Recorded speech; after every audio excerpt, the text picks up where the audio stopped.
Harga minyak akan naik di tahun 2024 dan hal itu adalah kepastian.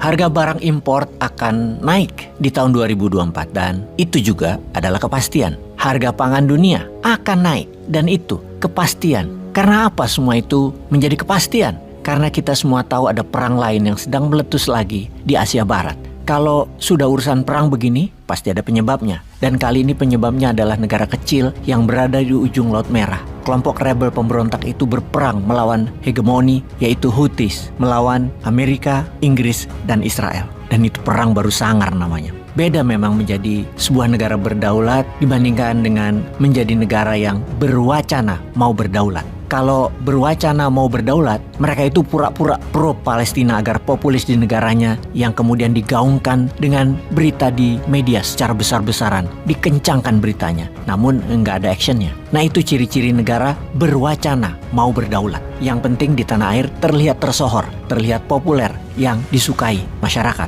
Actionnya mah nggak ada. Beda sama negara Afrika Selatan misalnya. Langsung bawa Israel ke sidang PBB atas nama pembantaian warga sipil. Langsung action. Atau Houthis, serang kapal niaga yang menuju Israel di Laut Merah. Sebelum kita membahas Houthis, kita membahas apa itu Laut Merah, apa itu perdagangan dunia, apa itu terusan Suez. Dalam perjalanan niaga laut, nilai transaksinya adalah 80% alias 80% barang niaga disalurkan melalui laut, melalui maritim. Dari Asia menuju Eropa dan dari Eropa menuju Asia Barat bisa melewati terusan Suez atau melalui Tanjung Harapan di Afrika Selatan. Perbedaannya adalah kalau melalui terusan Suez akan hemat waktu 2 minggu, juga menghemat 8.000 km jarak laut. Jadi ada sekitar 15% transaksi dunia melalui terusan Suez yang ujungnya adalah Laut Merah, dan di Laut Merah ada choke point lain yang selebar 29 km selat tersebut yang bernama Bab el Mandeb yang artinya adalah The Gate of Tears. Dan mengapa dikatakan pintu gerbang air mata?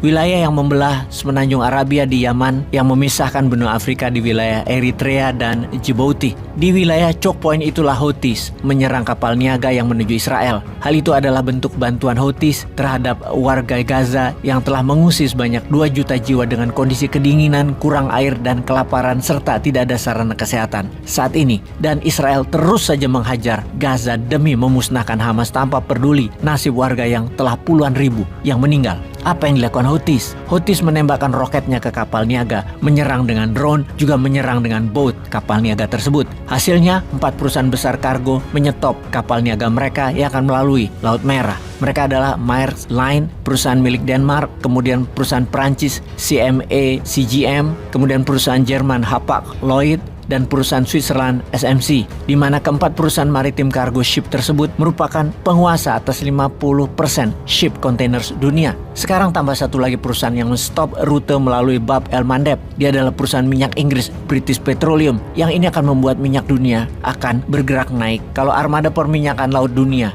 juga melakukan hal yang sama, stop melalui Laut Merah. Efek dari tindakan Houthis, nilai perdagangan yang melalui Laut Merah ke terusan Suez menurun hingga tinggal 60%. Dan ini terlihat dari pendapatan Mesir yang setiap tahunnya mendapat $20 billion dari fee melalui terusan Suez. Dalam 2 bulan ini turun 40%. Dalam 2 bulan ini 26 kapal niaga telah diserang Houthis. Lalu kapal induk Amerika USS Dwight Eisenhower berada di sana dan menyerang pangkalan Houthis. Dengan serangan Amerika dan Inggris tersebut, perang telah terjadi di Asia Barat lainnya selain Gaza. Amerika telah menyerang 72 kali serangan udara ke Yaman dalam 3 hari ini. Serangan yang menarget 16 lokasi di ibu kota Sanaa dan kota pelabuhan Mocha. Apa yang dilakukan Inggris dan Amerika ini tanpa permisi dari PBB, tanpa persetujuan dari parlemen negara masing-masing, dan ini membuka keributan di internal negara Amerika yang rupanya Biden mau ambil kesempatan agar dirinya dicalonkan lagi oleh Partai Demokrat dalam Pilpres 2024. Perang dengan Yaman jadi senjata politik dalam negeri